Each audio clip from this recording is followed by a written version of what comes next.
Welcome back to Check the Pulse. Today, as usual, I'm grateful and honored to have your pal Rick on the podcast. Welcome. Thanks for having me. I appreciate you. Of course. I'm very honored and grateful that you're here.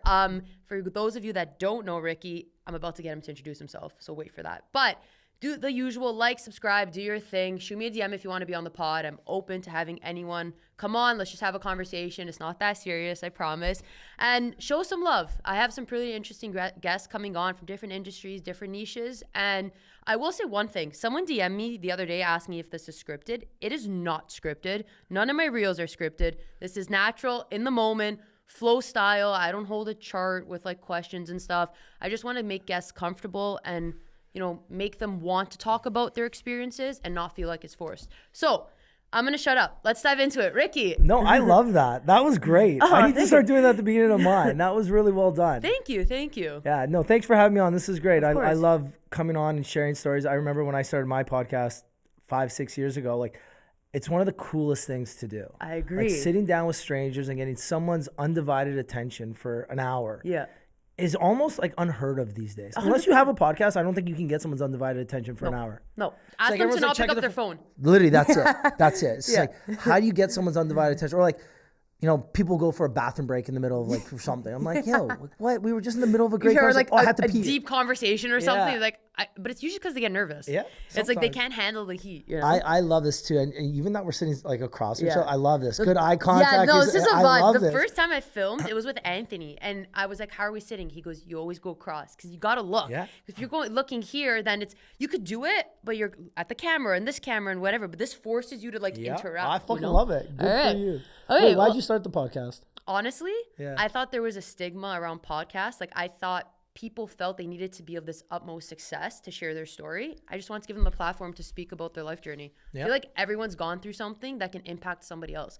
100%. So I'm like, have a conversation. I'll clip it up. You never know. Something you can say can impact someone on the internet, right? And if you change one person's life for the better, you've done your job. There you go. I always say like everything I do, if I can just put a smile or make someone's day a little bit better, then it's worth it. 100%. And like, I love talking. I love just having the conversation. You get it. So I get it, man. That's why I started mine. Exactly. Yeah, like 6 years ago, I started with my best friend just because we said we wanted to sit down and do a new creative like endeavor together. Yeah. And we wanted to sit down and just catch up once a week for 60 minutes. Yeah. And we started it and we did that. We said, okay, we did like 3 episodes alone. We're like, okay, let's get a guest on now. Yeah. And I think within our 3rd or 4th episode, we had Jonathan Osorio from Yeah, TFC. sick. We had an Olympic gold medalist or silver medalist on, and then like COVID hit like maybe 2 months after we started. Yeah. But we were just 2 best friends filming in his like condo. So like the world shut down. We're still recording. Yeah, you're still vibing. We were like, okay, you have COVID? No, we don't got COVID? Cool. Come on by. Like, let's record. Yeah, And we would sit like, kind of far away from each other. But we had so much fun doing it. Now, I don't even do it with him anymore. I do it with another one of my best friends who's also one of his best friends. Yeah. And I think we're 315 episodes in. Wow. How many years? We started in 2020. January 7th, 2020. 5 so years. this is, we're going on 6 soon, That's amazing. Wild. Still it's rocking. actually, when I think about it, I'm just like 300 episodes. Like my entire vocabulary is on the internet. 100%. Like there's not a word There's not a word I haven't said on the internet. Like it's if like these scammers want to just like get me, I'm fucking toast. You're screwed. AI is coming for you. AI's got me. There's one word I haven't said. It's our code word for our family. So if we're ever in Don't trouble, let that shit go. if we're ever in trouble, we know this one word. And if the AI doesn't say this word, then we know it's not me. I'm fine. We have the same thing. We got one. Ours is a name too. It's like ours is a name too, but it's not of a person. Ours is the name of a very specific person. Oh, shit, okay. And I ran into that person the other day and I texted my mom and dad. I was like, Mom, Dad, I ran into our code word name. Like, I saw him. It's been so long. That's hilarious. It's funny, That's it's hilarious. But anyways, for those that don't know you, introduce yourself a little bit. Yeah. My name's Ricky Liordi. I go by Your Pal Rick online. I do content. I own a pickleball team. I wrote a book. I work a day job in construction too, randomly, that most people don't know. And I like to think I'm just a fun guy. Like I don't take life too serious. I'm very like up and at it, trying to metaphorically take over the world every day. Some days we succeed, some days we don't. But yeah, I think I'm just an ordinary guy that likes to do a lot of unordinary things. That's a good way to put it. Yeah, I never said that either. No, that was I never said that. That's Just kind of came out of yeah. No, my life motto is though, it's do fun shit, meet cool people. That's like my. I feel like that's in your bio. Yeah, that's literally it's on my Instagram and TikTok bio, because everything I do, it should be revolving around that. Like that's like my mission statement for life. Yeah. You know, I want to meet cool people, do fun shit. And if I'm not doing either of those, then I'm not where I want to be. Yep. So obviously, you know, our day job's got to fund these Yeah. things. And even at my day job, I still do cool shit, and I work with pretty amazing people, so Yeah. I don't mind it. But yeah, that's my motto. I like that though. But I might change it to that ordinary, unordinary thing. I gotta. You should. I'm gonna watch this back and try and remember that one. No, that was good. I actually don't remember. If you see the Instagram update, you know it's from this one. 100%. Yeah. I'm gonna make that a clip so Yeah, you that's can it. release it. You know. I appreciate you. But that's cool. I think obviously if anyone watching goes on your profile, they'll see you're big on social media and your following count. But you mentioned obviously you do have a day job, which I'd followed you for a few years and I didn't even know that. So what made you dive into the content creation while maintaining your day job? Yeah, so most people don't know. I work for my family business, construction. Yeah. You know, very European style, like classic. My dad and my uncle started a construction business 45 years ago. Yeah. And as a kid, I worked there every summer, you know, just typical European. Yeah. And then I never thought I was going to end up working here when I was older. I went to school for marketing. I graduated. I went to George Brown after, did post-grad there. Then I was working in media sales and marketing. I loved it. I was working in nightclubs at the time, event marketing, and we were throwing our own parties, throwing our own events with DJs, rappers, all these fun, exciting things that every like 19-year-old, 21-year-old wants to do. Then I got let go of my job when I was maybe 23 or 24, or I got like politely asked to leave. So I got paid out. I had the summer of Ricky. I got 4 months severance. So we had 120 days of Ricky. After partying and drinking my face off and having the craziest summer of my life, I said, okay, I got to make a decision. What am I going to do? Like go work for my family business, or, you know, am I going to keep doing marketing and advertising? I decided to go for the family business. I was there for a few years. During COVID, me and my best friend started an app. Right. We started an app, and I was working my day job doing this app. Eventually, we shut down the app, and I was using social media to promote the app at the time, and I might have had like 50K followers combined. And I went from working my day job, construction, really busy, all like spring, summer, fall, early winter, and this app I had. So I was working, you know, like 70-hour weeks, 80-hour weeks. Yeah. And then we shut down the app because it kind of failed. And I go into a slow season for construction where I'm only really working 20 to 30 hours a week. Yeah. So I remember sitting there, I'm like, hey, let me try this influencer thing. I got 50K followers. Like, it's not a lot, but how hard could this job be? Yeah. So I read a 10-page ebook. I kid you not. It was a 10-page ebook. It's like how to be an influencer 101. Wow. Step 1, create a profile. Step 2, make content. Step 3, find a niche. Step 4, engage with your audience. It was like the most generic, basic bullshit ever. Yeah. And I was like, okay, this seems kind of easy. Like, what do I have to lose? Yeah. So I think over the course of that year, that would have been 2022 maybe. I think I probably made like 1,000 TikToks in 1 year. Wow. Some were just god awful. Some are like, I look back, I'm like, how did I not delete that right away? But some, you know, some slapped and some resonated. Some were really funny. I hopped on some trends. And then in 2022, I probably grew from, let's say, 50 or 60,000 followers to a couple 100,000. Yeah. And then every year it got a little bit bigger, a little bit bigger, a little bit bigger. Now I think I'm close to 800 combined between TikTok, Insta, YouTube, and Snapchat and whatever. But I love it now. It's such a fun, like, creative outlet to just express myself. At my day job, I'm this like 50-year-old man, part of senior management, who's going to take over the family business. And then that's my 9 to 5, and my 5 to 9 is like, I'm this like young punk that talks about dating and like creates cheeky little fucking stupid dating TikToks that go viral, right? I live 2 different lifestyles, but I love it. It's allowed me to invest in other businesses. Like I own a pickleball team, which is fucking insane. So like sick. I got to write a book, and I'm not saying I wrote the book because of social media, but I kind of wrote the book because of social media, which is really cool. So it's given me so many opportunities, and I know people shit on social media a lot, but I'm very thankful it existed. And one day when it's gone, which might be one day, I will look back and I will be very thankful for this journey. For sure. And I think you're one of the few that actually tapped into it but stuck with it. Yeah. How did you know, obviously you have a certain niche now. Did you always know you were going to tap into that niche, or it just started generic and it kind of grew into that? Yeah, so my first like really viral video, I was in Houston, Texas. Yeah. We were promoting the app there, and the boyfriend application like was a trend. Yeah. So I was like, all right, fuck it, let me make it. Yeah. Cool. I made it in 30 seconds. Like I didn't even think twice of it. Yeah. I'm not like, oh, this is going to go mega viral. And it like, I posted it, went to bed, woke up, like phone just blowing up. Like, holy shit. I think it was at 1 million overnight. Like I had unlimited amounts of DMs, Yeah. like Instagram followers, like, and I didn't post my TikToks on Instagram yet. Right. But I had like, They were I just gained going. like 10,000 followers on Instagram overnight, all these things. And, I think like a bunch of blogs reached out to me for interviews. Like, we want to interview you about your viral trend. I'm like, what the fuck? Like, it's like I didn't even make the trend. It was just, I just copied somebody else. Anyways, it went mega viral. And then I tapped into it a little bit. Obviously, I was single and I am single. So I tapped into it and I'm playful about it. My content, a lot of people like ask me for dating advice. I'm like, yo, I am not a dating expert. I'm not a dating coach. I'm not a dating therapist.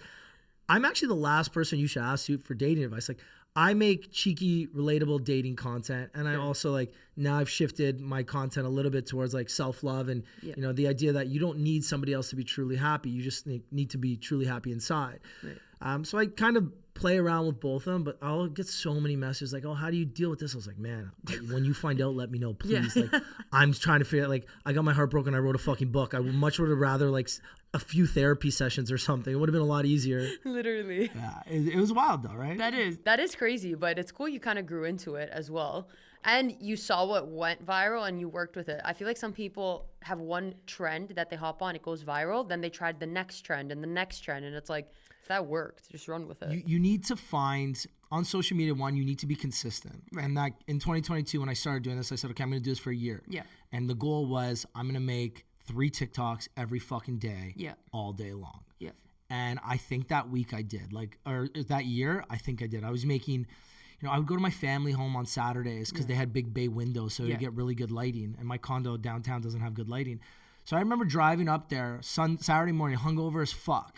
Like when COVID is still kind of a thing, but not really a thing. Yeah. I would drive up there and I would have like 30 ideas that I would film. Yeah. Just because I'm like, I need good lighting because that's like fucking half my content. Yeah. And I did that so long, and I would post, honestly, probably like 100 TikToks a month. Wow. Maybe not 100, but actually probably 100, literally. Like, I'm not even kidding. Wow. And it was a lot, but it worked, and I stuck with it. And obviously, the more you do it, the more you start to realize what your audience engages with. And you start to realize what your audience wants and what the content you like to make too, because it's a little bit of a game of cat and mouse with content because, 100%. You have this content, you make something that goes viral, and you like, having something go mega viral is a cool fucking feeling. For sure, anyone who denies it, it doesn't mean it. Watching something hit 5 million or 10 million, like, I remember I did my first like 30 million view month. Holy shit. And I just remember thinking, I'm like, that's the country. So that's the entire country. That's crazy. It's true. 30 million people have watched my content in 1 month. Yeah. That's fucked up. Yeah. And it's a cool feeling. Yeah. So you make content that you want to resonate with your audience, that you want your audience to enjoy. But at the same time, you need to make content that feels authentic to yourself. Right. Correct. So it's a little bit of cat and mouse there. And once you find that sweet spot, it's so great because I have things like my content with my nephew never slaps, but I love making it. Yeah. And then I have some content that I know I'm doing this because somebody out there wants this. Right. Like I made something today where I was just like, I know somebody needs to hear this one today, so I'm going to do this for them because if it makes them happy, it also makes me happy. Right. So I found that nice sweet spot. I'm very thankful and grateful for the audience and the community that I built because I've got like the most supportive audience in the world. Like everyone's always like, how do you deal with hate? I'm like, I very rarely get hate. Like, very rarely. And I'm like, knock on wood. Yeah, of course. I've got hate a couple times. Other than that, like my audience and my community is just amazing. I think what's cool too about it is that because you speak emotionally, but you're a guy, there's also men that could watch those quotes you post in the car or whatever it is, and they can resonate with it more because it's not like a girl saying it, And it's sad to think that way, but a lot of guys, I feel, will feel that. Shit, he said it, like, dude, that hit, Yeah. Whereas, like, you would expect usually females to do these things, all these deep quotes about love and your heart and how you feel. Yeah. So even kudos to you for tapping into that, because I feel like even as a male, there's that idea that you could have been scared to do that and show that emotional side of you too, right? Yeah, there's that negative stigma behind it, right? For sure. And I'm not afraid to open up and like share, my battles with depression or my battles with heartbreak. Like, again, I'm a very normal person. I like to do a lot of crazy things, but to my core, I'm nobody special. Yeah. I'm like your average fucking Joe. If I can share some of these stories about heartbreak or depression and I can relate to the other average Joe that's just like me, that's going through the exact same shitty situation that I went through, why wouldn't I want to help? It's true. You know what I mean? Like this whole mentality that men need to be tough and macho and men can't be emotional and men can't do this. It's like, I've done all the things that make men tough. I can run marathons and I can do Ironmans and I can go get girls and I can do all the manly, cool things. It's like, yo, it's not that fucking hard. But to like be honest and open with like your friends and the people you love and be honest and open with yourself and being vulnerable with the person you see in the mirror, that's fucking tough to me. That's fucking tough. So I want to tell people that because there's nothing wrong with that. There's nothing wrong with telling people you're not okay. There's nothing wrong with failing. There's nothing wrong with saying, hey, yeah, I didn't hit my goals. Okay, I need to regroup. Like, that's not embarrassing to say. I'm doing a career day next week, actually, with a bunch of grade 8 students in Brampton. And my whole thing is going to be about failing forwards. Yeah. Like, the idea, like, it's okay to fail. Like, I failed so many fucking times.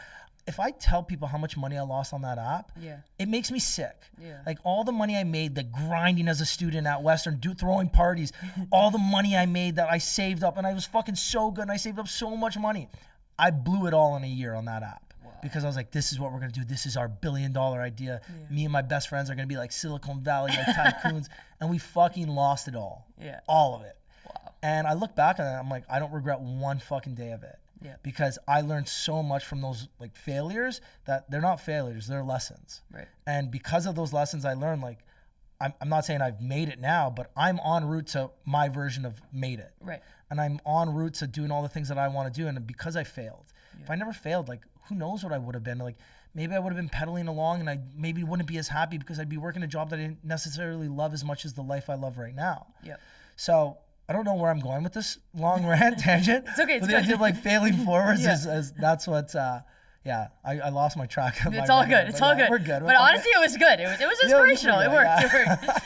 No, but I mean, that's important too, right? Like, I think nowadays, honestly, more people recognize failure, which is good.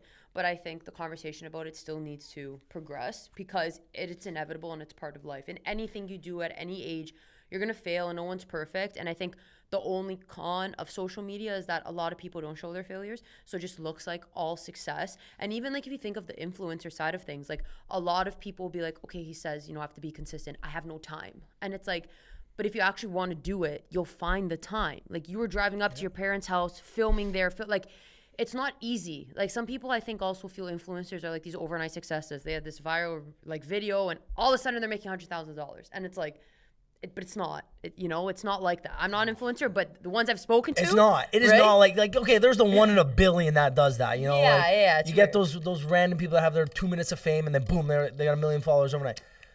It doesn't fucking happen. Yeah. It does not. Again, me and my friends, we all laugh about it now because now, again, like this, I don't do this for fun anymore. It's a business and like it generates quite a bit of revenue.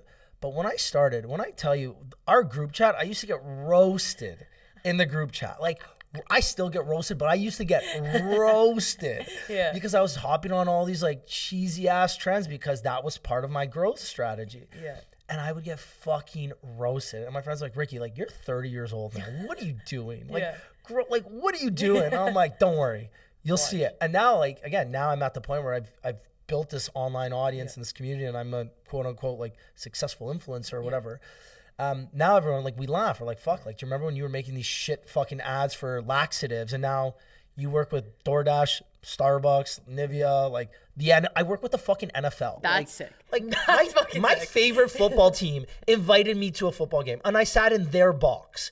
It was like a bunch of A-list celebrities and like actors and musicians and me. Like, I'm sitting beside like the heartthrob from Outer Banks. No like, shit. Yeah, I forget his name. His girlfriend, who's like some big country singer, Chelsea Ballerini. Yeah. And there's like some like football or baseball legend that's from Nashville. Yeah. And me. So I'm like, oh, what do you guys do? They're like, oh, actor. I'm like, oh, anything I would have seen? He's like, oh, I'm in Outer Banks. I'm like, oh, sick. Oh, fucking nice. The guy was handsome as fuck. You had to figure he was a somebody. Yeah. And I go to his girlfriend. I'm like, what about you? She's like, I'm a singer. Anything I would have known? She's like, oh, like you like country music? I'm like, oh, not really. She's like, oh, you probably wouldn't know. Well, later I Googled them. I was like, oh, you're fucking, I know who you are. And they were like, yeah, what do you do? I'm like, I don't know, honestly. I don't know how I got here. Like, I'm still like, it's me and my mom. Like, fucking God bless her heart. Elaine, I love you. It's just me and her and like A-list celebrities in this box. My favorite football team. That's sick. So anytime I get chirped, they're all like, yeah, like my friends, like we all chirp. We still chirp because we're best friends. But we all laugh. We're like, I got flown out to Madrid last year, like for a brand deal, and I got to watch Real Madrid play. That's so dope. I went to Hawaii for the first time to model pickleball shoes. I got the fucking ugliest feet in the world, and I'm a published foot model. Like, go figure that one. And my feet are literally it looks like Gollum. Like, ankles down, I'm fucking Gollum. And I'm a published foot model. My feet in shoes or in magazines and on billboards in LA. Anything's possible. Anything's fucking possible. Yeah. But even just that's a testament to believing in yourself. Yeah. Because your friends roasted you. You hopped on cheesy ass trends Yeah, and you fucking believed in if yourself. I find some, I will send you some because some are just, so good. So cringeworthy. But, so cringeworthy. I mean, you went to the NFL game. Yeah. It's worth it, you know? Look, and I believe everybody should. It's like, nobody fucking cares about what anybody thinks about you. Like, we fail, and like we're like so embarrassed of our failures and our like things. Like, nobody gives a fuck.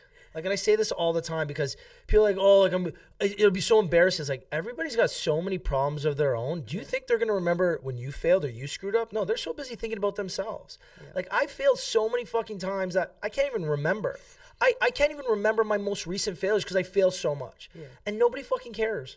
True. Because you're doing so much and you're taking so many shots. It's like, do you think anybody cares how many shots Steph Curry's missed in his career? No, nobody gives a fuck because the guy's hit fucking hundreds of them. Yeah. Michael Jordan's missed more shots than he's ever hit. Yeah. But nobody remembers it because they're always going to remember how many like Lombardi trophies he's won. Not Lombardi, sorry. Whatever the NBA championship is. Nobody remembers the failures. People remember the successes. So keep fucking failing until you succeed. Like, keep shooting your shot. And that's like my whole brand. My best friend, me and George, we say this all the time. Like, I'm the definition of shooters shoot in everything in life I do. Yeah. Like, I can take 10 shots and miss, and I will pull up on the 11th like I just drained the last 10. Wow. And I will keep fucking shooting. Yeah. Because that's what life's about. Until one day I'm no longer around, then I won't be able to shoot anymore. But until that day comes, I will keep shooting. And it's in like anything, business, content, like dating. I'm so delusional. I think if I met Dua Lipa, I'd have a shot with her. Like, that's how fucking, well, she's engaged now, I think. But I would, like, I'm not delusional. I would shoot my shot with Dua Lipa. I'd be like, Dua, what's up? Do it. You can't. Like, I'm not. You know what I mean, though? Like, that's how I believe everybody should fucking think. Yeah. Like, don't think, oh, what are people going to think about me if I fail? I would think less of you if you didn't even try. Fair. Like, I would think less of you if you did try. It's like, yo, fucking shoot your shot. Yeah. Go after what you want. If you don't get it, great. Get up and do it again tomorrow. Yeah. But if you don't try, then it's like, okay, like, what's that saying? You're never going to get anywhere you've never been unless you're willing to go do something you've never done? Something like that. Yeah, you got me. Yeah, you got me. You know what I'm saying. I was thinking, I'm like, yeah, I think that's it. No, but that's a good point too, right? And it's like, that stems also, but confidence. And I feel like the problem is when people fail, then they lose their confidence immediately and they feel like they're not worth it or they're not able to attain anything. Whereas it's like, accepting failure is part of life. I got the confidence in myself. I'm gonna keep shooting. Eventually it will come. Like it'll just happen. It's the way the universe works, in my 100%. Opinion. You know? If you want something that bad and you work towards it, you will achieve some sort of success in that. Yeah. You just gotta keep working towards it. It doesn't happen overnight. Yeah. You know, like all these, and the problem is with content specifically, like we see, you know, Ashton Hall right now. The guy's he went mega viral. Well, he didn't start 2 months ago, 3 months ago. No, he's been doing this for years. Yeah. Alex Earl, the other, you know, she's been doing this for years before she got her big claim to fame. I don't know, call her daddy, Alex Cooper. They were doing it for a while before they really hit their milestones. Yeah, okay, some people's trajectory is a little bit different, but stay consistent. Just keep fucking working on it day in and day out. If you really want it that bad and you keep working on it, you will achieve some sort of success in it. 100%. Or you'll fail and you'll learn an even more valuable lesson that'll help you in something else. And then you'll succeed down the line, 100%. Do you think, because you're very big into fitness and doing like athletic things, do you think being in fitness and like obviously working out is hard, doing like marathons is hard, high rocks, all these challenges I feel build you mentally though, because when you achieve them, you learn something that you can now apply to everyday life. Yeah, I agree with that. Yeah, doing these physical feats, I think they're harder mentally than they are physically. Yeah. The reason I did my first ever real like physical feat, it was my first triathlon. I did it in 2017 or 18. Yeah. And it was the year after I kind of came out of like my depression. Like I went to therapy for over a year and a half, and I felt that I was mentally like me again. Yeah. I was in a good place, like good headspace. And I was like, I want to challenge myself mentally and physically. I want to see what I can do. Right. And I remember doing that, and I wanted to quit fucking so many times throughout that thing. I remember thinking I am not fucking physically prepared for this. Yeah. But I did it, and I achieved it. And once you finish something like that, you're like, I can do anything. Like literally in my mind, there's nothing I cannot do. Yeah. Like I ran a marathon this year after drinking a full bottle of wine. I saw you post that. Yeah. Like I drank a full fucking bottle of wine the night before and had like 5 shots of tequila. Accidentally, I just forgot that I was running the marathon the next day. And I did that. And the whole time I'm like, there's no part of me that's like, you're not going to finish this. Yeah. Like, okay, did I make my time? I wanted to do sub 4 hours. Yeah, okay, obviously I didn't hit that. Yeah. But I completed it. Like, my friends, people are like, Ricky, like, you're built different. Like, that, you have my respect. Like, we did not think you were going to do it. Yeah. And it's like, no, if I say I'm going to do something, I'm going to fucking do it. Yeah. High Rocks, same thing. Went out there, did it. I did 6 half marathons last year. Fucking crushed them, no problem. Yeah. Whatever. I've climbed the CN Tower a couple times. That's fun, whatever. Like, I've done all the things I've ever... The Ironman, the half Ironman was by far the hardest thing I've ever done. And, like, even that, I did it. And there was no point during that competition, race, whatever you want to call it, that I didn't think I was going to do it. Yeah. My mind, I'm doing it. It's getting done. And because of, like, the mental state that you have to be in to do some of these things, it allows you to achieve so much more in life. Yeah. Like, again, not even just in fitness competitions, like, in work, if I say I'm going to do something in work or in content or in pickleball or with the book, like when I decide to write the book, in my head, I'm like, I'm not a fucking, like, I'm borderline illiterate, literally. I'm bored. And I started writing before ChatGPT. If I write my next book, I'm going to definitely be using ChatGPT for help. Sure. But this one was before ChatGPT, like, became a thing. So I, like, wrote it. Yeah. And then it's like, halfway through, I'm like, what the fuck am I doing? I'm not an author. Like, that's not who I am. Yeah. But in my mind, I'm like, I said I was going to finish this fucking book, so we're going to finish this fucking book. Yeah. And I did it. So it's not just about fitness. It's like, I think being in the fitness space and being disciplined and motivated and consistent in that aspect of my life has allowed me to do some of the other things and use that same principle and mentality towards other things. So, yeah, to answer your question, yes. Yeah. No, for in sure. a very long answer. No, that was good though. It's true. Like, because even when I was speaking to Anthony on another pod, he said the same thing. He's like, I was down, I was in a rut, like basically feeling depressed as well. And he was like, someone just looked at me and said, dude, like, you got to get in the gym. Like, just get in the gym. Like, it clears your mind. Go for a run. Do something physical. The problem is when a lot of people seep into depression, you don't want to do anything, right? Like, you just want to sit in your corner, watch TV, be depressed, literally. Yeah. And it's like finding that ounce of strength, or if those around you can impact your life enough to be like, yo, get up, get out. We're going to do something. It will completely change you mentally. Like, I try to tell people too, like, you don't always need medicine to fix yourself. Like, your body will naturally fix itself if you put it in the environment needed. 100%. Right? I started working out when I was 16 or 15 or 16. I got cheated on by my high school girlfriend. I saw it. And I remember thinking she cheated on me because I'm not fit. I'm ugly and I'm not fit. And I was like a scrawny little fucking king when I was 15 or 16. And that's what I remember thinking. And I started working out. And it became like my me time. Yeah. And I've been working out so long that I have to work out every day. Or like 6 days a week, I have to have that time to go to the gym. Or else my day's fucking thrown off. Yeah. So like some days I'll go to the gym at lunch some days. I have a membership at the gym right beside my office in Brampton. And I'll go, even if it's just for 30 minutes, to get changed into my gym clothes, go on the Stairmaster for 25 minutes to get unchanged and go back to work. Wow. Just because I need that mental clarity. For 30 minutes, it's just me with my headphones, nothing else. Yeah. I listen to my music and I get amped up and I do me. Yeah. And that's what brings me like back to who I am. That's like, I don't want to say it centers me, but it's like meditating for some people, right? Like it grounds me and brings me back to like my best self, I guess. Yeah. But yeah, sometimes it's tough and you have to do it. Yeah. You have to do it. And like the body and the mind are so well connected that if you let your mind, when you're like in a depressive state, you let your mind win and you don't go to the gym and you start letting go of the body, well, your body's going to start to feel shittier. When your body feels shittier, your mind's going to feel shittier. And then it's just a self-perpetuating cycle. Yep. But if you stop that cycle and say, you know what, I'm having a bad mental day today, let me at least work on my physical body. Let me go in there. And you might have a bad workout, but at least you did something for you. That's a check mark in your brain. Yep. Okay, hey, you know what? I didn't want to do this, but I did this there. Okay, what else can I do? Yeah. Let's get the next thing done. Let's get the next thing done. Sometimes, like when you're depressed, sometimes just getting out of bed is a win. 100%. And, I'm not taking away from that, but like just go outside, go for that walk. Yeah. Even if it's just a walk, or let's say it's just like going for stretching in your bedroom, like sitting on the floor doing a little 10, 20-minute mobility stretch, just doing something for your body. Yeah. It goes such a long way. 100%. And even if you're now, because obviously going to the gym is very important for you.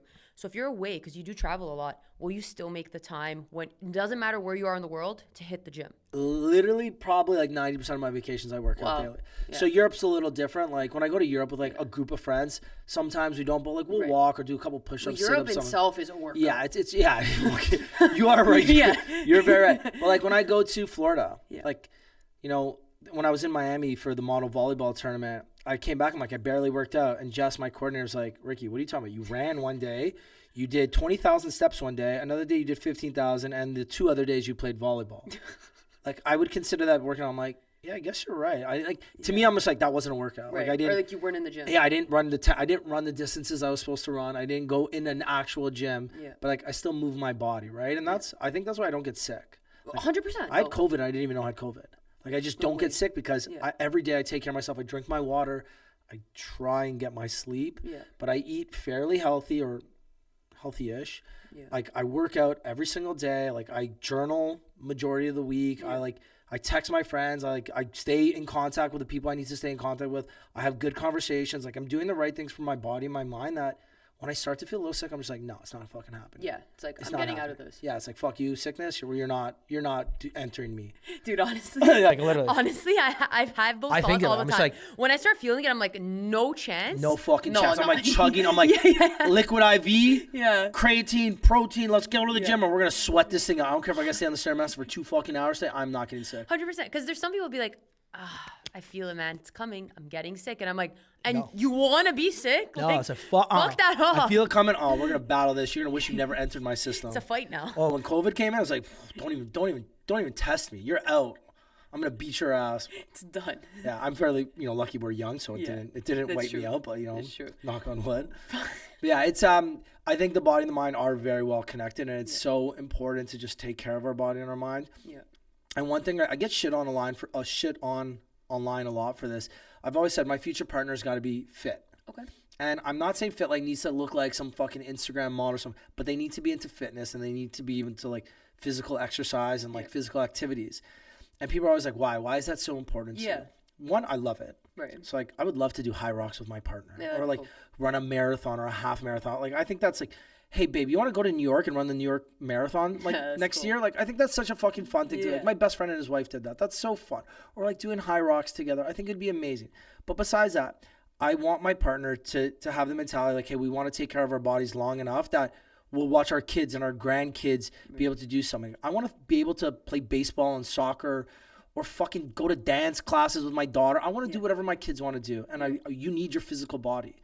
I don't want to be an old 65-year-old person that can't go for walks with my kids and like, I don't want to be an old man that I won't be able to pick up my grandkids when I'm older. Like, I want to be young as long as I fucking can. And movement and physical activity is a huge part of that. Yeah. And like, it's even tougher for women because, when women have kids, like that's a fucking huge strain on the body. But, I see my sister-in-law and like fucking, she's the fucking epitome of like true health and wellness. Like, she's had 2 kids and you would never fucking know it. She rides the Peloton. She prioritizes her physical health so much. Where it's like, I'm very positive when she's like 70, she will still be fucking kicking it like no problem. Yeah. When she's 80, she'll be kicking it no problem.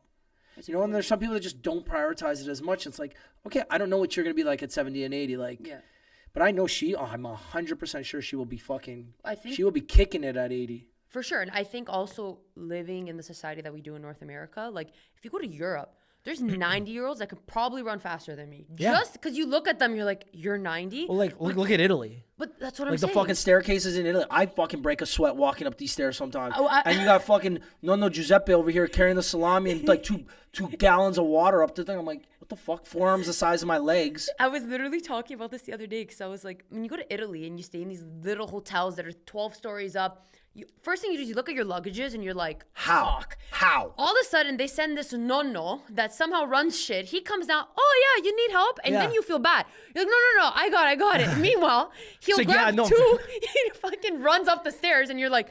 And his fucking tapinis too. The guy doesn't even have fucking shoes on. Yeah. Oh, I get it, man. In Europe, it's a different breed of people. It's different. But it's because, though, they live a healthier lifestyle. Yeah. Fresh foods. Nothing's processed. They go get their shit every morning. Oh, yeah. They're walking all the time. Here, it's like everything is processed, basically. If you want organic, you're paying double the money. Yep. And it's like, you can't just go walk. Like, I'm from Vaughan. I know you're from Vaughan. Like, okay, after dinner, I want to go for a walk. Can't. Oh, I'm going to go around my subdivision. It's fucking freezing. Like, it's not worth it. It's freezing and miserable. Exactly. And it's like summer comes. Okay, is it raining? Is it thunderstorming? Is it sunny? Like, and if it's sunny, you want to go out with your friends. Because then you want to maximize. You don't have that much fucking time. It's like, we got 4 good months of summer here. Like, I want to prioritize my friendships. And it's like, fuck, like, I was supposed to go for a run today. I guess I'll run to the bar. Yeah. Like, no, it's true. It's bad. I get it. That's why, like, I see myself living in a southern state, Yep. in the States, in my future. That's where I really see it. Like whether it's California, Texas, Arizona, Florida, one of those southern states where it's warm all year round. And I went to LA in January or February of this year, and I went to a run club on Saturday, Venice Run Club. There was about 300 fucking people. Everybody's fucking fit as fuck. Everybody's tanned. And I looked at one of the guys, and I'm like, yo, like this is fucking huge. He's like, what? I'm like, this is like a massive run club. He's like, this is a bad day. I'm like, what? He's like, yeah, we're like 500,000 people steady. I'm like, what? I'm like, we're not talking about a 5-kilometer run. No, it's like a 10K or a 20K run. Wow. And it's just people. They say, yeah, we do this every time. And then after this, they go to like the local, like there's like a spot set up by like on running. And like they have cold plunges, like Theraguns. And then everybody goes for smoothies after. And it's like a big fucking hangout. Yeah. Like in Toronto, like I go to run clubs. I'm not a runner, but I run. And I go to run clubs. After it's done, I'm like, I want to go home. I'm fucking cold. I'm miserable. I had the wind blowing in my face the entire time. I can't feel my fucking cock right. Like, this is terrible. Yeah. You know what I mean? You're Down like, there, it's I'm like, just it's work to go. yeah. Yeah. Like, I go to some run clubs sometimes. I'm like, I got to layer up. I'm like, do I have enough layers? I'm like, fuck. Let me go outside on my balcony, see how cold it is. It's windy. You know, I'm not going anymore. Let me just go for a walk in the treadmill in my condo. Like, that. And we don't get the sun. And I can bitch all day. But No, it's I'm true. not- You don't get the beach. No, it honestly affects quality of life. Like, there's actually a stat. I don't know the exact stat, but if you live near an ocean with the salt water, even in a certain radius, you don't have to be beachfront, you'll naturally just live a longer life. Just that, let alone everything else. It's tough because, again, even like I was telling you off air, I'm like such a happy-go-lucky guy. The older I've been getting, the traffic and the cold and dark days in Toronto have been really getting to me. And it's, you know, I've always been the biggest Toronto hardo my entire, like I have a tattoo for the city. That's how much I love this fucking city. And, you know, I've had some of the best days of my life in this city. I just don't see myself here long term anymore. I just truly am, when I'm, you know, when I have kids maybe, or maybe when I'm like 45, 50, I see myself down south just because I want my kids to have a better life than I had. Just like our parents wanted us to have better lives than they did. And I think the answer is living somewhere warm where you can go outside and be in the sun every fucking day. And after school, you can go play with your friends. You don't have to bundle up 8 layers to go, you know, play shinny hawk. It's like, yo, just go run to the park across the street, go hang out, go to the beach, go wherever you want, right? So we'll see what happens in my future, but I'm hoping to move down south. Maybe not sooner rather than later, but eventually I will be down there because it's just, I don't know, the cold, the dark days, it's just, I don't want my kids to have that. For sure. And I don't want, this is hypothetical because I don't fucking got kids and I got no plans on having kids for the next little while, but yeah. But still, like, children feel it. Like, you'd be shocked how bad or how much children feel it. And when I was in Costa Rica, we stayed on the beach late. So it now hit a point where it was like after their dinner time for families and stuff. So we were just vibing, whatever. We look around. Obviously, you see the demographic that's on the beach kind of change. Like, during the day, you have more like a young crowd or tourists, whatever. But because we had stayed so late, all of a sudden now there's families and the little kids have their little surfboards and they're going in the water and they're setting up a picnic. And I looked at my friends, I'm like, guys, we watch this in movies and like this is their life. That kid is gonna go for a surf instruction in the ocean at 5 p.m. Yeah, 5 p.m. His family's vibing, there's a sunset. I'm like, go 5 p.m. in Toronto. I go, it's rush hour. You have to rush to get your kid to an activity and you're in traffic and everyone's agitated. Like, no, You fucking said it. You fucking said it. It's true. Like so I bought a Tesla Yeah. a couple weeks, or maybe a couple months ago, because one day I was driving on the Gardiner. Yeah. A little bit of snow on the road, and I'm driving a Jeep. So like again, my truck Like a is made- Wrangler? No, it's a Jeep Grand Cherokee. Okay, yeah. But it was a great Jeep. I love it. Yeah. I'm driving, and I'm merging on, so I start speeding up because you're merging onto a highway. You got to fucking. The guy in Just front the of me is rule. like down there. It's just I see him in the distance, but I see he's moving slow, and I'm trying to move over, but I can't. There's too many cars coming, so I'm speeding up in my lane. And eventually I catch up to this guy. I'm like, fuck, how fast is he going? I waited behind him, even though I could have moved, just to see. The guy was going fucking 40 on the Gardiner. And I'm just thinking, I'm like, This is the problem. I'm going to fucking hit the guy. I'm going to hit the guy. Oh my God. I got up the next time, I'm like, I'm buying a self-driving car. Yeah. I'm gonna have the car drive me around. And people are like, aren't you worried? It's like, no, I get in the car. This is how I sit. I sit like this in the car now. No I sit with way. my hands here. I sit with my hands on my fucking lap like this. Yeah. And I just sit there, like dull face. My brain is just off. I listen to the fucking radio. I don't even listen to XM or anything. The fucking radio, like 99.9 or Whatever it 92.5. is, And I yeah. just sit there. You just vibe. People call me. I pick up. Hey, how's it going? Hands on my laps like this, like a fucking little kid. But I don't think about hitting I pulled anybody. up beside you and I would just see you like. You see me like this. I love that. Yeah. It's a vibe.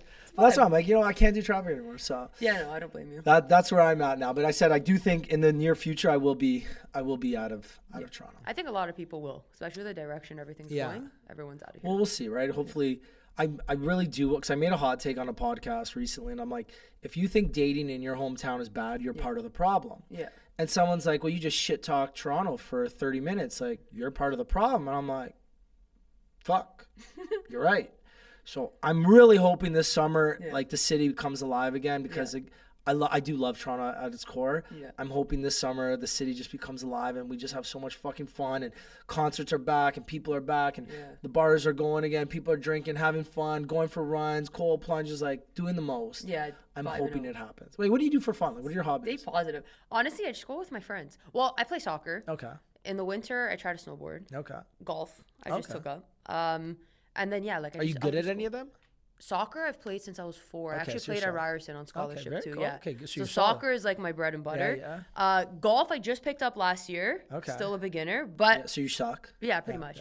I suck Just you, trying don't. to easy I'm coach shit it, you too. know? As long as you look good on the course, that's it. Just look like you can hit the ball. It's fine. I show up looking nice. That's why I Do I hit the ball all the time? No, but it works. Yeah. You know, we get through. Yeah. And then snowboarding, absolute garbage. Probably got 6 concussions because I just learned how. But same thing. We're You look cool. pushing. You look cool. Exactly. You look cool. I You got look 6 cool. set? We're good. You're good. You're good. Listen, to me, it's just like I'm an athlete. Like if you say let's go play pickleball tomorrow, I'm down. Like it's actually something.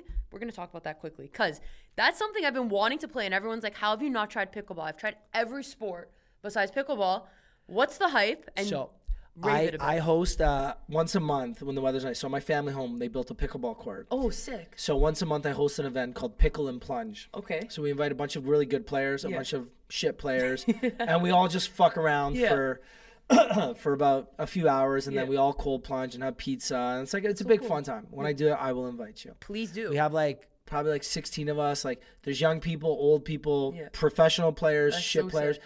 And we just all have a fun day. And it's it's good laughs, it's good people, it's good time. So the next one I do, I'll invite you. Please, because I'm so down. Pickleball is one of the most fun sports you can play. Wow. Literally, it's a good social sport. It's easy to pick up. It's very accessible. Anybody can play. It costs nothing. Yeah. Like you need 2 paddles and a ball. Yeah. And you can play on a tennis net if you really wanted to. Right. And like most of the tennis courts now in the city of Toronto too have the pickleball lines painted on sick. it. Okay. So you can basically play anywhere. So super accessible, super easy to play. The rules you pick up in 5 minutes. Yeah. That's why I love it. So I fell in love with it down in Florida when I was down there a few years ago. Yeah. I tried to buy a team in the States because, I thought I was going to be good enough to play. I'm not. I'm so shit. Like, for someone who's disinvested in the sport, I'm fucking ass. But I was like, hey, I suck at the sport. I'm never going to be good. How do I get involved from a business standpoint? Yeah. Tried to buy a professional team in the States. Couldn't get one. The Canadian League launched. So I got one with me, my best friend, and my cousin. So we cool. bought a team, and we were the first ever Canadian national champions. Wow. Yeah. That's massive. So I was for a time being, I was the #1 professional pickleball manager in the country. Wow. There was only 8 of us, but Okay.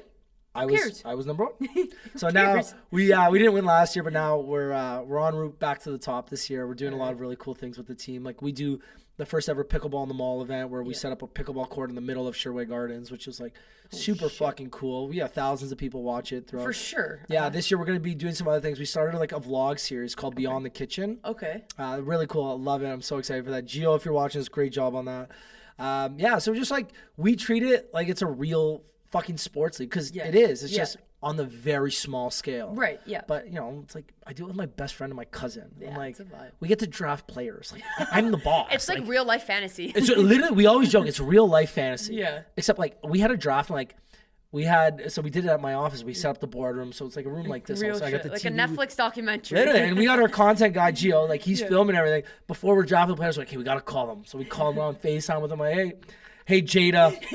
She's like, how's it going? I'm like, you're about to be picked. 2nd round, like 12th overall, 13th overall, 3rd round, whatever. It was really cool. So we had a little fun. So if any of my teams watch this, guys, I love you guys already. I know we're gonna fucking kick ass this year. So I think you will too. I think we will too. I'm like, I have a good feeling about this year. It feels great. It feels right. And like as an athlete in sports, when you get that feeling, Sometimes you just fucking know. just know. And like fight me on this, you also know when it's not gonna happen. Like you'll push through it, but you fucking know. That was me last year. 100. Yeah. You just know it's a feeling, but you won't admit it. You'll push through it. You're like, we fucking got this. In your head, you're like, dude, you know you don't, but just keep going. You know, Just keep fucking grinding. going. Like, You got you might get You lucky. got- yeah, you might Like, hit. I believe I also say this all the time too. I believe I'm one of the luckiest people alive, Okay.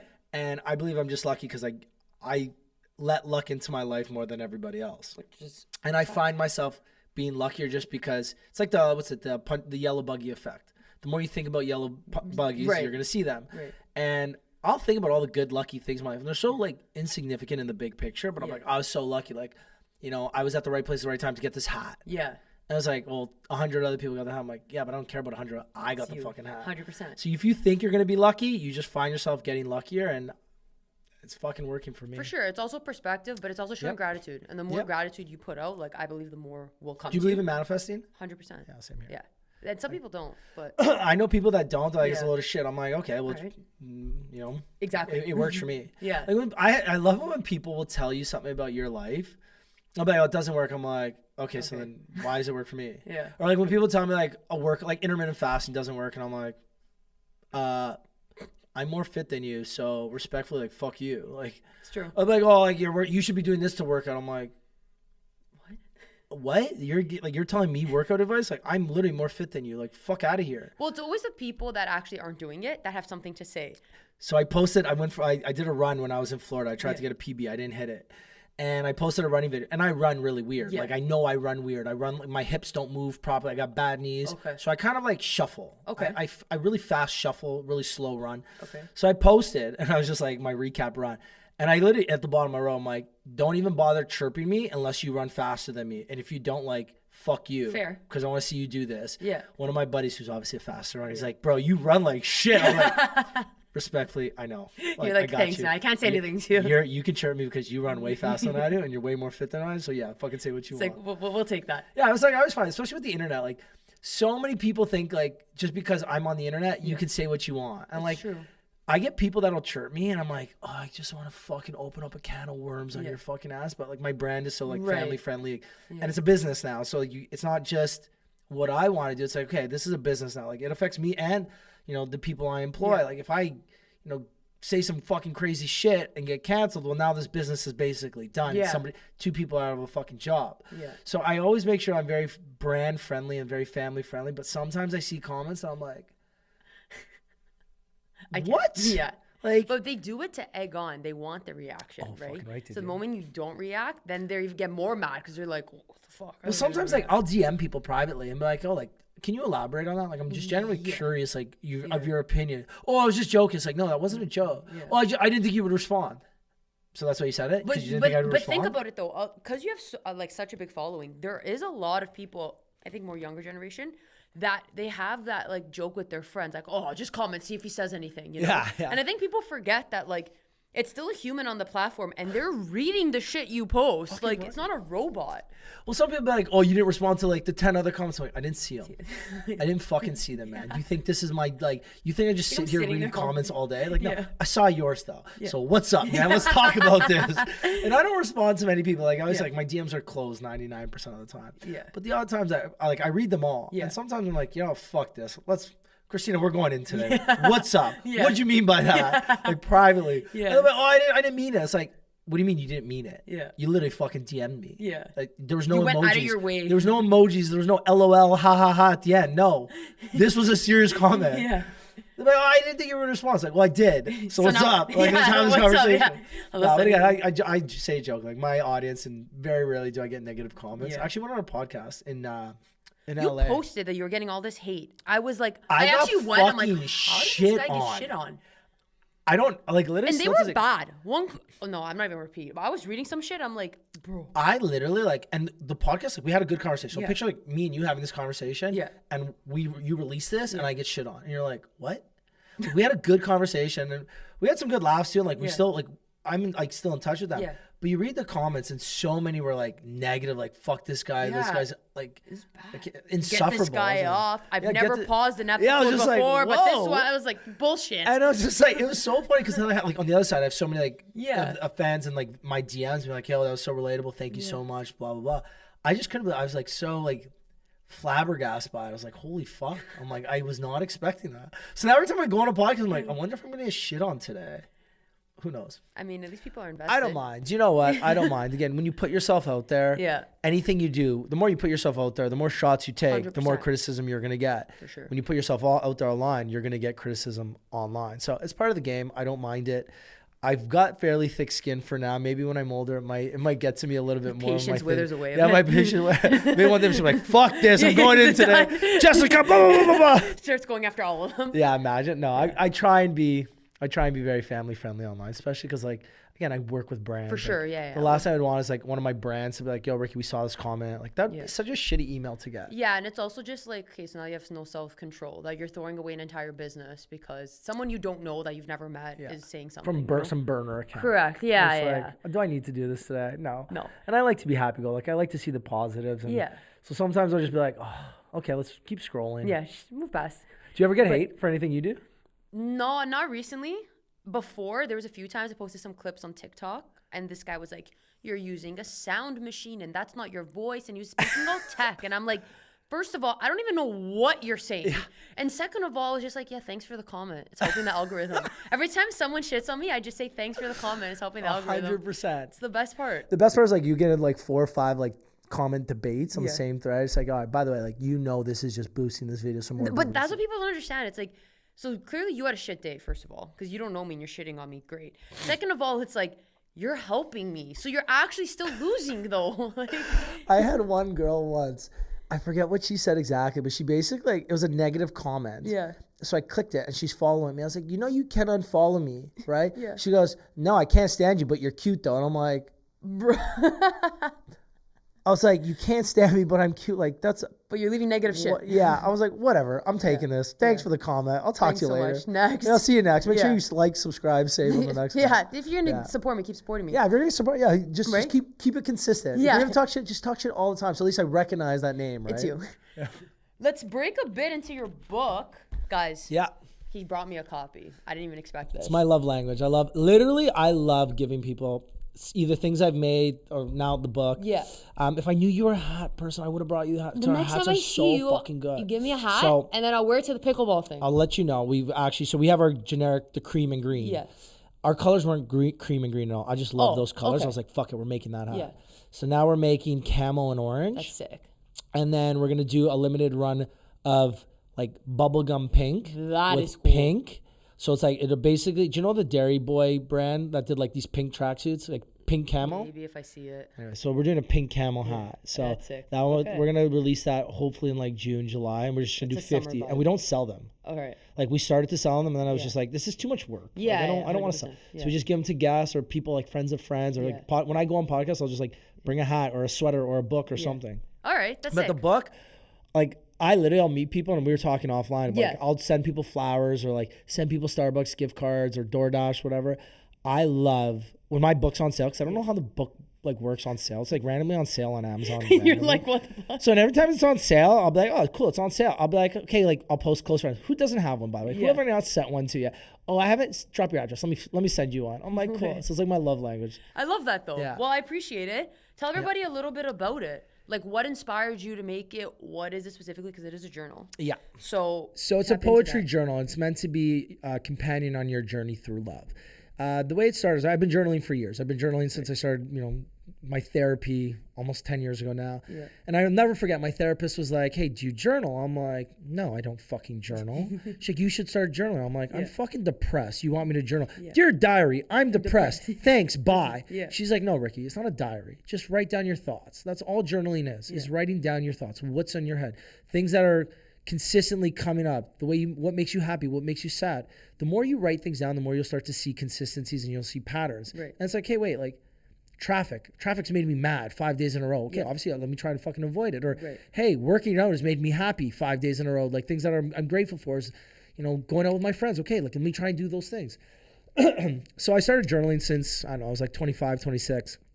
And then I started doing TikTok. After my most recent relationship ended, I was reading some of these quotes online. And some were my own quotes. Some are quotes that I just saw online that I liked. Sometimes I just like fucking ad-lib something on the spot. And then one day, I'd always thought about writing a book, but I never, because again, I'm borderline illiterate. So one day someone was just like, you should write a book. And I was like, what if I took all these like journal entries and some of these like car quotes that I was doing and I made them into a book of poems? Yeah. And I love Rupi Kaur. I love RH Sin. And like me and RH Sin, like we're friends now. Like we follow each other. Like we voice note each other. It's like the coolest fuck. That's, you've hit it. That's like that and the Tennessee Titans. I've made it. Like those are like the fucking, those are the coolest things that's happened to me on social media. Like, when RH Sin followed me back and I sent him my book and he sent me this massive like 3-minute voice note, I'm like, that's like, my book is inspired by these two poets. Yeah. Like, and they're two of like the greatest like modern day poets. Yeah. And one of them like sent me a 2-minute voice note, just be like, hey man, I love what you're doing. This is great. Like keep doing you. Like you're going to have an impact on people's lives. And I was like, holy fuck. Yeah, it's like that was like, for me on that book, it was one of the coolest things that's happened to me. But yeah, so after the breakup, I was doing all these things, I was journaling. So I was like, hey, let me put this into a book. And if I can help someone on their journey through love, and whether it's through heartbreak, whether it's through like self-love, whether it's through being in love or being alone, because there's so many times when you're alone and you're single and you're like, why me? Like, why can't I find someone? What's wrong with me? And once you hit 30, people don't ask like, oh, you're single? Like, oh, like, why haven't you found someone? They don't ask that. Right. It's, oh, why are you single? What's wrong with you? It's like, yo, respectfully, fuck you. There ain't nothing wrong with me. I just haven't found my person. Some people meet them at fucking 19. Great. Happy for you. Some people meet them at 25. Some people don't meet them until they're 40. Meeting your partners, honestly, it's like finding your dream job or finding your career or your calling. Some people have it. They know it early on in life. Some people don't figure it out till they're 50. So I had all these emotions, all these thoughts, and I just started writing, and I wrote it fairly quickly. It took me like maybe 3 months. Wow. I read some of them now, and again, it's been a while since I've read it. Is it like quote-based on each page? So, yeah, there's a poem on each page. It's split up into 4 chapters. The first chapter is about wanting love. I see. The second chapter is about finding love. The third chapter is about losing love. And the fourth chapter is about learning to, like, love yourself again. So each of them are, they all have a moment in your journey through love. Ultimately, the fourth chapter is the most important. That's like learning to love yourself. And that's what like my whole brand is about. So it's fun. I enjoyed the process. I started writing my second book a couple months ago, and it just didn't feel the same. Okay. So I tabled it. I guess now I'm technically writing my third book, which will be my second.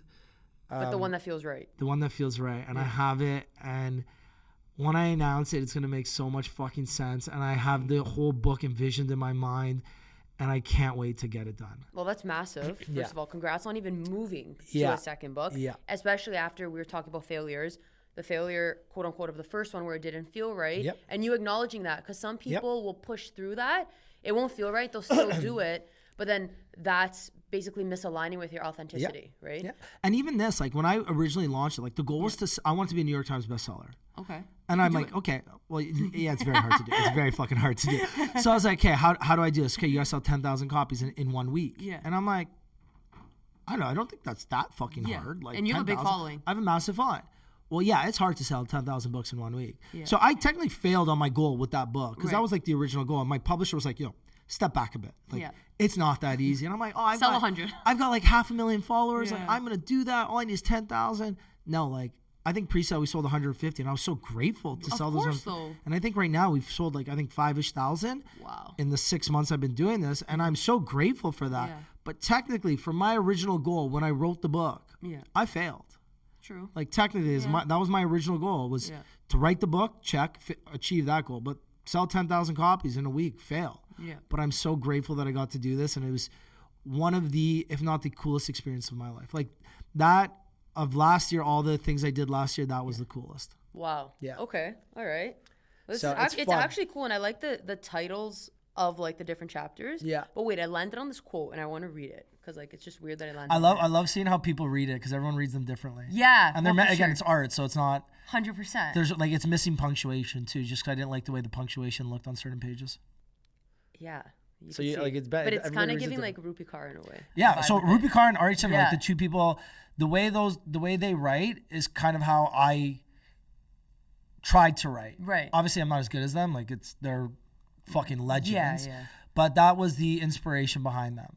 So how it started is I took all my journal entries and I wrote them as paragraphs, as basic, as simple sentences. So these aren't just like quotes that you actually had. You broke it down. So some of them, like just like I would start, I'd say like, okay, I don't know, whatever it was, I would write it down straight up as a sentence, right. two sentences or 3 sentences. And then I would just break it up into how I wanted it to look visually. Yeah. So some of them, the way they're read, the way I read them and the way you read them might be 2 different ways. 100%. Because again, it is missing punctuation. And my publisher was like, that's grammatically incorrect. And I'm like, yeah, but it's art. It's art. I was just going to say it's art. So like technically, is interpretation. it? She's like, no, you need to have some sort of basics. So like there is. I was going to say, you got it. There is standard punch, but there's certain ones like dashes that I took out. There's like 13 or even dashes. this one here. It's like, I don't know how many lines. There's not a single anything. Yeah. Yeah.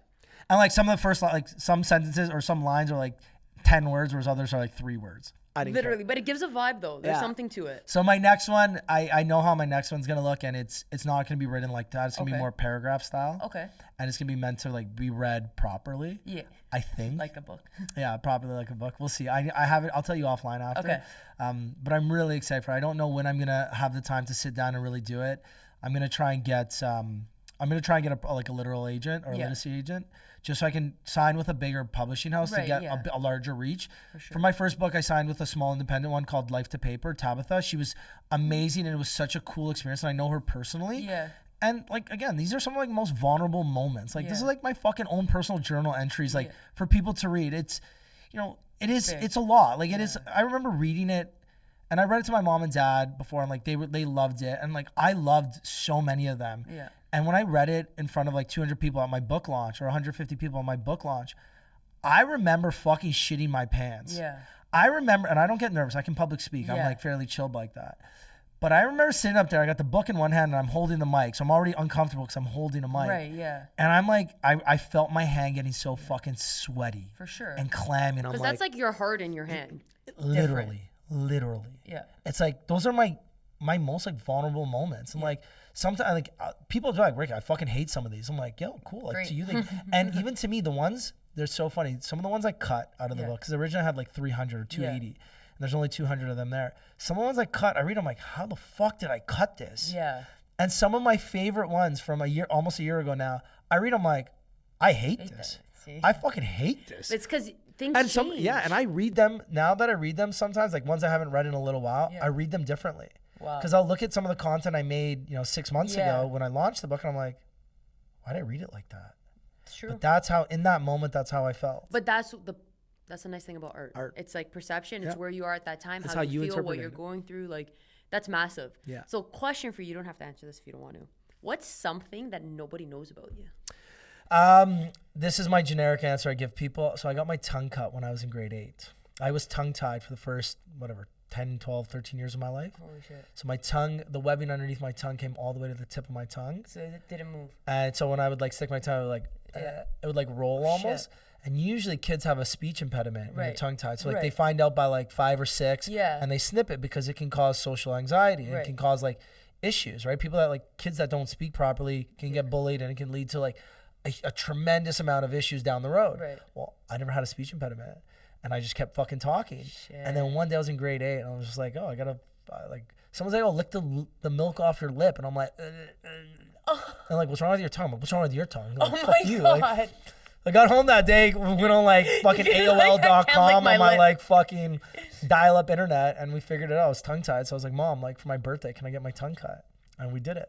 Wow. So I remember getting, I was like, I think grade 8 and I got my tongue cut. So that's the one thing that nobody really knows about me. That's crazy. Yeah, like used to like before I started doing TikTok, I'd say like I'm a deep down like I'm a softie. Like I'm a big like, well, I mean, I'm a fucking softie to my core. Now that I do social media, everybody knows I'm a fucking softie. I was like, yeah, you're a lover boy. I'm like, fuck, I guess I am. So. But you own it. You own it. Yeah, I don't mind it. Like, look, I have no problem. I have my masculine side and I have my like tough like let's go fucking booze it up till 4 a.m. and let's go hit the gym at 7. Like I will do it to the fucking limits. But then I also have my emotional side where it's like, yo, like I got my heart broken and I'm like fucking sad, like crying and shit, like trying to fly to the other side of the world to make it all right. Like, I have my like soft side too. So most people didn't know that maybe 5 years ago. Now more people know that about me than I have a tough side, I guess. I don't know. Okay, fair. Yeah, well, I mean, your brand is kind of built more on your soft side. Yeah. But I think now you're doing a really good job at also pushing your masculine energy, which is like the vlogging, the day-to-day, the working, like the working out, all that stuff. I wanted to start doing it because I obviously had this like massive growth last year with these quotes. Right. And like, don't get me wrong, again, like we talked earlier, going viral is like, it's such a fucking dopamine hit. Right. Like it feels crazy when you have something go mega viral. Yeah. But I also, like, I was in New York and somebody recognized me, like, oh, like, I recognize you from TikTok. I'm like, oh, sick. Her boyfriend comes over. She's like, babe, he reads quotes on TikTok. And I'm like, oh my God. that's how I'm, like, I have a fucking nephew. Like, I own a pickleball team. Like, I run. I, like, do all these, like, crazy things. And he reads quotes on the internet. I was like, that's not how I want. Yeah. So this year I made a conscious effort to do more about, like, if I'm going to read quotes and I'm going to do these like emotional things, I'm still going to do them because that's what people want. But I also want to show like the other side of me, like these mini vlogs or travel vlogs or, you know, podcasting. Like this shit's cool. It's long form content. Like we get to have cool hour and 20-minute long conversations where we get to shoot the shit. So I love stuff 100%. Like this. And it's important too, right? Because if people are going to connect with you and follow you for your brand, which is you, yes, the quotes are great. And yes, that is stuff you've been through. It's not BS, but at the same time, there's more to you. Yeah. So it's like that interaction, I think everything happens for a reason. Yep. And that interaction happened for you to be like, shit, I'm so much more than that. Yep. And even if you knew it, it wasn't being perceived that way. And it's like, why? 100%. You're a fun guy anyways, you know? 100%. That's how I define myself. Like I'm not this guy who reads quotes. I'm not this guy that just does one thing. Like I'm someone that does the most. Yeah. And I'm a lot. And I know I'm a fucking lot. Like I went on a podcast and someone's like, wow, like to the average person, like you're way too much. I'm like, you are correct. Yeah. To the average person, you can look at my life and be like, is this guy fucked? Like that's why I'm vlogging this week because this is a very normal week for me. I'm not traveling. I'm not doing anything out of the ordinary this week. And I want people to see because it is a lot. And people are like, oh, we'd be perfect for each other. It's like, yo, you're a homebody. It's like, we are not going to be perfect for each other. Like, I'm never home. I'm literally like, today I left my condo at 7:30 and I won't get home till 10. Wow. And I fucking love it. Yeah. You know, I love this. After this, I'm going right to my podcast. That's so and I sick. fucking love this. Yeah. I don't even know when I'm going to eat dinner tonight. I might just drink my dinner tonight. Fuck it. Might just have a couple drinks on my podcast and that's my dinner. So, but I love this shit. That's why. So I want people to see that other side because there's more to me than that guy who just fucking reads quotes on the internet. That's true. That's true. How do you want to be remembered? Fuck, that's a deep question. If someone came up to you, was like, oh my God, Christina, like, I love you. Like, hey, babe, come here. She does. Honestly, I've never thought of that. I know I want to make an impact in people's lives. I do know I want to do that through speaking. Okay. So I think for me, that interaction would be like they came across my content and I said something that was so impactful that it basically like made them make such a drastic change in their life. So when that's being said, it's not like, oh, it's just like this influencer that just plays sports or just says quotes or just travels. It's like, hey, babe, like, she's the one that said that thing that now, like, I quit my job and I started my own business. It's, like, so intricate and specific. And if I can do that, I'll be happy, you know? Like, I just want to, I want to give. And, like, I'm like you, like, I'll travel, like, 5-6 times a year. People are like, where's your next trip? I want to hike mountains. I love surfing when I can surf in an ocean. Like, all these things I love to do. And it's, like, it's fun and I love doing them, but it's, like, what am I doing that's deeper for those around me that I can really impact them with? And it's like, yeah, okay, you can come have fun with me. We can go out. But if there's someone that impacted my day, let's say you gave me this book and now all of a sudden I'm starting to change my life with it. Now it's like, I'm either going to give someone else this book or I'm going to take what I've learned, structure it in how I applied it to my life, and I'll try to impact someone else's day with it. But it started from you.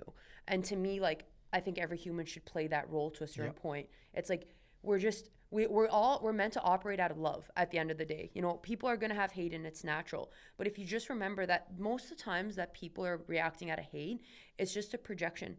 And it's something that they've gone through. You've triggered them internally, something that's not healed. And that's why it's coming out. So it's like, don't be so fast to judge. And we all fall in it. I do it too. I get road rage. I get all this shit. But sometimes I just think to myself, like, dude, honestly, I'm never going to see you again. I don't know why you're so pissed off at me, but it's like, you know, I wish you all the best. Like, you know, seek whatever help you got to seek. Like, I'm going to move on with my day because my energy is too valuable to me to be wasting it on cussing you out, you know? 100%. So, I don't know. I went on a tangent with that, but that's kind of No, I 100% vibe. agree. What do you think your secret talent is? Oh. Everybody's got a secret talent. What do you think yours is? That's a good question. So, obviously, you're talented at soccer. That was your thing. Yeah. So, that's your talent. But what's your secret talent? Secret talent. Maybe something nobody can see. Honestly, I feel like I don't even think you can consider it a talent. Like it's not physical Doesn't in a matter. way, but I'm always that person that like everyone comes to with their problems, kind of like a therapist. And there's so many people like, and I'm not boosting my own ego, just in general, like I've actually like helped like change their life or like give them that support or honestly save them from like committing suicide or like doing that. And to me, I'd consider that a talent because not everyone can 100%. handle their own stress and the stress of everybody around them. And I always end up being that piece of peace in everybody's life, you know? And obviously there's times it gets a lot for me too, but just knowing like, obviously it's into self-love and self-awareness, but I'm that person that like, fuck, like if I love you, I'll take a bullet for you. I don't care. Like if you're worth and you've impacted my life and you mean a lot to me, I don't give a shit. And it could be honestly someone I met in 5 seconds or someone I've known my whole life, because you can know someone your whole life and they could honestly have less of a best interest for you than someone you've met 5 minutes ago. 100%. Right? So yeah, that's my vibe. But I love that. Last question for you, because we're gonna get kicked out of here soon. But what's one piece of advice you tell your younger self? One piece of advice I would tell my younger self is just go and do the most. I love that. Don't give a fuck what anybody thinks about you. Yeah. Don't, and this is what I'm going to tell those kids next Wednesday at grade 8. Yeah. Don't give a fuck. I won't say fuck. Don't care what anybody thinks about you. Yeah. Go and do whatever makes you happy and go and do it to the absolute best of your abilities and literally don't care what anybody else thinks. If you can do it and you can think it and you want it, go and get it. Yeah. Because at the end of the day, when you go to bed at night and you close your eyes, nobody's there with you. It's you. Yeah. And your own thoughts and your own dreams and your own wishes and your own hopes. And if you don't chase those when you're younger, it's only going to get harder. So if I met my younger self today, I'd say go and do the absolute most. Just fucking go and chase it. Yeah. And go and get it. And if you don't, get up tomorrow and go do the exact same thing. You know, like Smithers and Simpsons? What are we going to do today? Try and take over the world or whatever TV show it is, Pinky in the Brain? That's what I fucking tell myself over and over. Go and get it every day. Whatever you want is in reach. Just go and get it. Yeah. Well, that's impactful. What would you tell your younger self? I asked this on my podcast. Yeah. No, it's my favorite It's one of question. the best. It's literally my favorite question. I would tell my younger self that no path is linear and that you can always change direction just based off like I've gone through so many different phases in my life. And when I was younger, you know, I thought I was going to be one thing and then I wasn't. And I was going to be the next thing. And honestly, I held my identity to soccer for so long. And when I As stopped most playing, athletes do. Right. And when I stopped playing on scholarship, I lost myself. And that's when I really realized, like, don't tie yourself to an identity to something else that's not you, basically. And if that thing falls apart, it's not the end of the world because you're still you and you still mean something. 100%. So yeah, that's what I would say for love sure. that. Yeah. Okay, I'm gonna read this quote because I want people to hear I want this. to see if it's a good one. All right. Those are the ones I don't know. I was skimming quick as you were talking. Okay. It says, I know there are days that are hard when you feel like you can't go on.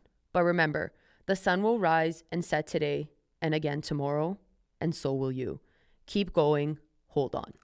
Ooh, I like that one. It's good. That was a good one. Yeah, That was is a solid. good one. Is that near the end? It is near the end. yeah, I had You a could good- tell that. I put a bunch at the I liked at the end. Yeah. The last 5 or 6 I liked. There's a couple in there like filler. No, but that was impactful. I hope you enjoy it. On days when you don't feel that your relationship with love is at its best, flip through the page to see if something resonates. Even if it doesn't, know that you're not alone in your journey through love. That's what I tell people because I've written all those out of a place of love or sadness or loneliness or happiness.